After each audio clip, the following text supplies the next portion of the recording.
Oke, assalamualaikum warahmatullahi wabarakatuh. Salam sejahtera bagi kita semua. Kita bertemu di semester 2 di aplikasi komputer di term 2 ini. Kita di mata kuliah aplikasi komputer. Nah, apa sih aplikasi komputer itu? Aplikasi komputer sering kita dengar dan sering kita gunakan ketika kita menggunakan komputer. Nah, bermiliaran bahkan triliunan aplikasi daripada komputer, tergantung daripada kita tujuan kita untuk menggunakan komputer tersebut. Nah, sebelum saya ke materi kita, ini saya akan memperkenalkan diri saya sendiri. Nah, ini nama saya Surdi Supriyadi, lahir saya di Tangerang 20 Juli 1997. Nah, ini kontak HP saya atau kontak WA saya, tolong disimpan bagi teman-teman yang ingin bertanya maupun dalam keadaan sulit daripada mata kuliah yang saya ampu ini. Nah, ini alamat saya. Kemudian ini pekerjaan sehari-hari saya, dan ini latar belakang daripada pendidikan saya. Oke, kita lanjut.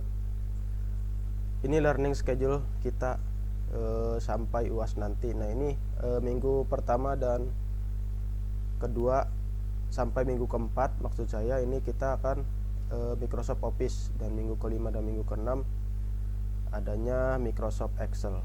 Nah, ini minggu pertama kita perkenalan dan memahami menu ribbon Microsoft Office. Nah, minggu kedua kita membuat surat lamaran. Minggu ketiga kita membuat daftar isi otomatis yang teman-teman biasanya gunakan daripada skripsi, dalam penulisan skripsi. Kemudian minggu keempat kita membuat daftar pustaka secara otomatis juga. Kita menggunakan aplikasi bantuan, yakni aplikasi Mendeley. Bisa teman-teman gunakan atau mencari di internet. Oke, kita masuk ke materi aplikasi komputer. Nah, aplikasi berasal dari bahasa Inggris, yaitu application yang berarti pengolah.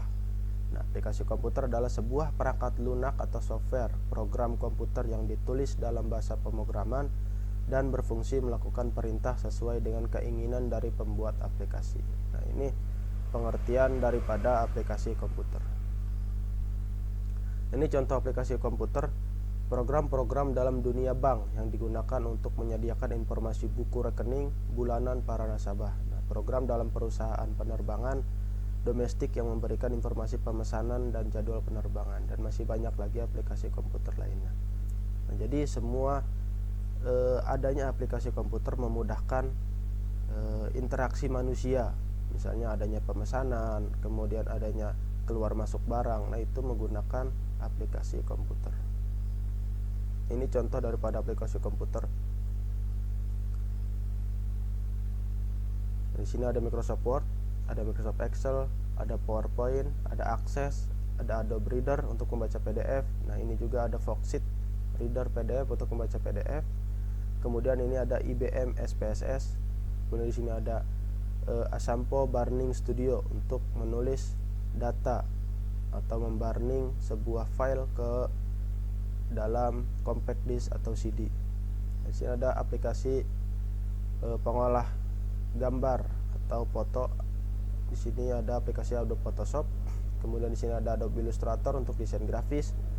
Kemudian ada Corel Draw untuk desain grafis juga. Dan kemudian di sini ada antivirus Avast. Nah, ini adalah contoh yang saya berikan. Aplikasi-aplikasi di luar sana juga sangat banyak aplikasi. Oke, kita masuk ke Microsoft Word.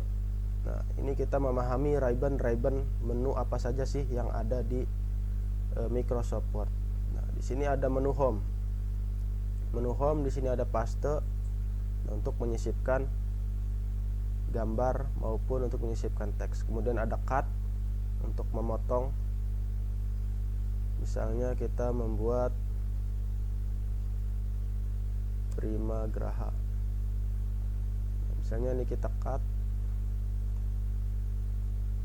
Cut di sini sama, cut di sini juga sama. Nah, cut. Kemudian sini kita paste. Nah, seperti itu saja.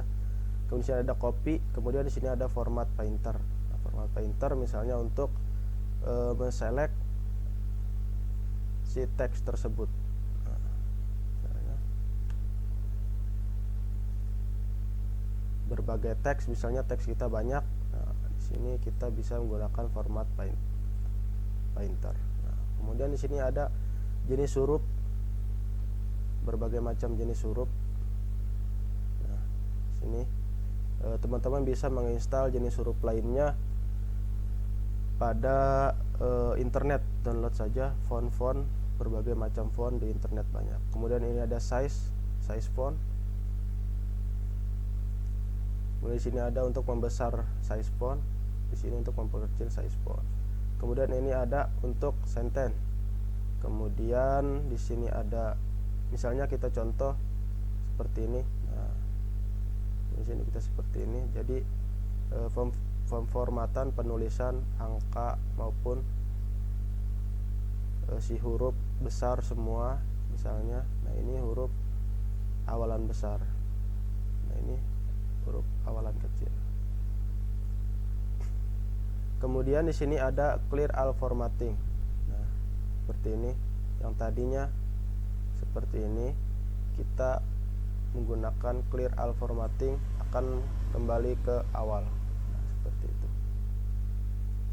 Kemudian di sini ada bold. Misalnya kita pilih Calibri, kita bold. Nah, untuk mempertebal huruf. Kemudian di sini ada italic untuk memiringkan huruf. Kemudian ada underline untuk menggarisbawahi huruf. Kemudian di sini ada dicoret seperti ini. Nah, kemudian di sini ada kuadrat di bawah subscript namanya. Misalnya kita pilih, nah seperti ini, kita subscriptkan ke bawah. Nah, seperti ini. Kemudian di sini ada superscript, dia kuadratkan. Kemudian di sini ada text effect tipografi. Nah, efek banyak. Kita ambil contoh seperti ini. Nah, kemudian di sini ada pewarnaan daripada background.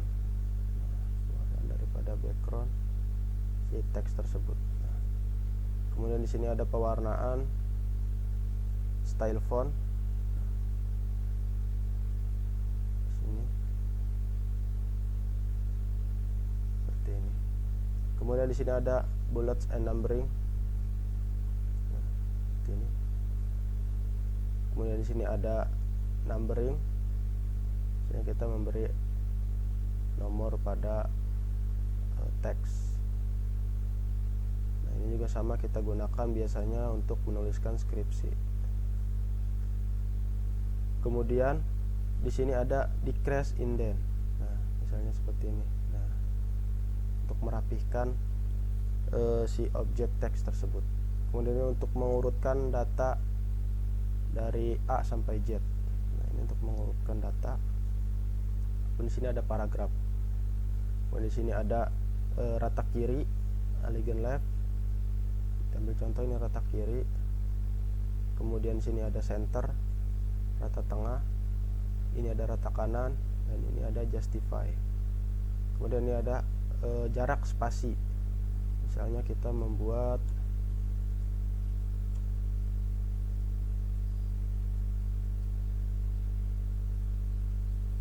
teks seperti ini.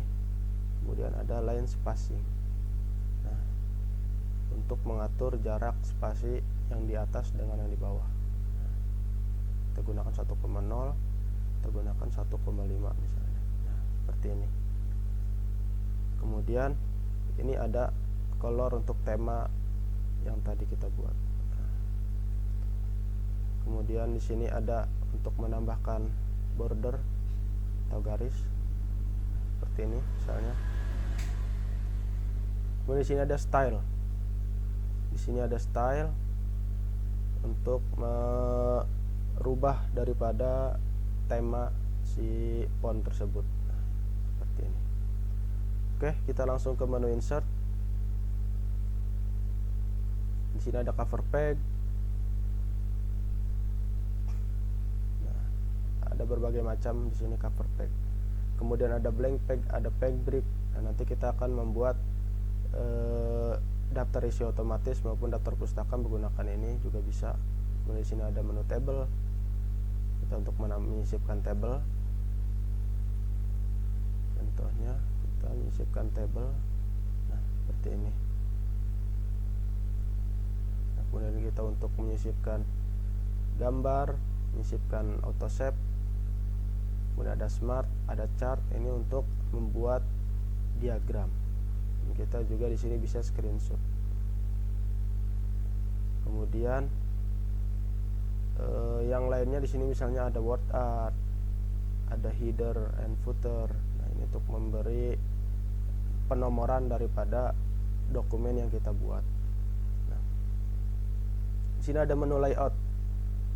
Kita di sini ada menu layout, misalnya untuk mengatur margin, untuk mengatur orientasi, untuk memilih size kertas, misalnya A4, pegal atau A5, seperti itu untuk membagi kolom.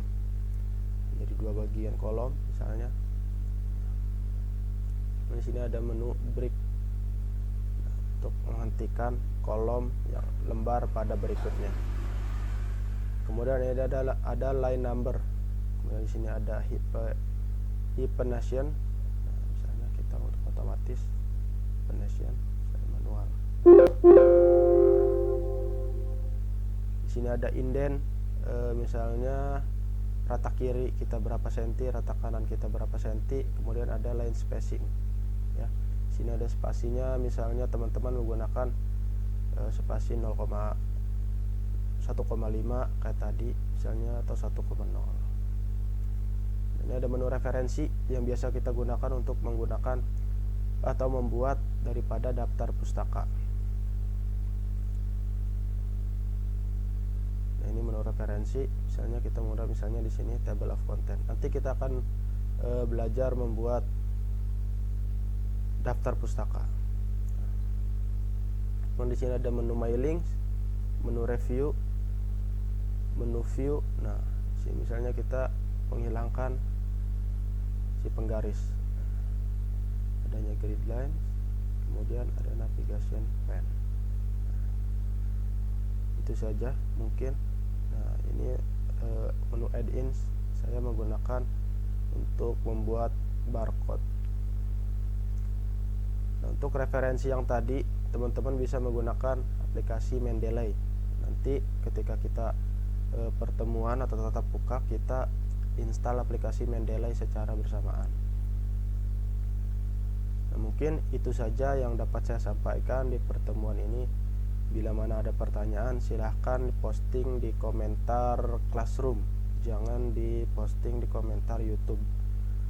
Maupun kita sesi tanya jawab bisa kita gunakan di WhatsApp group maupun teman-teman by WA saya. Itu saja mungkin yang dapat saya sampaikan. Assalamualaikum warahmatullahi wabarakatuh.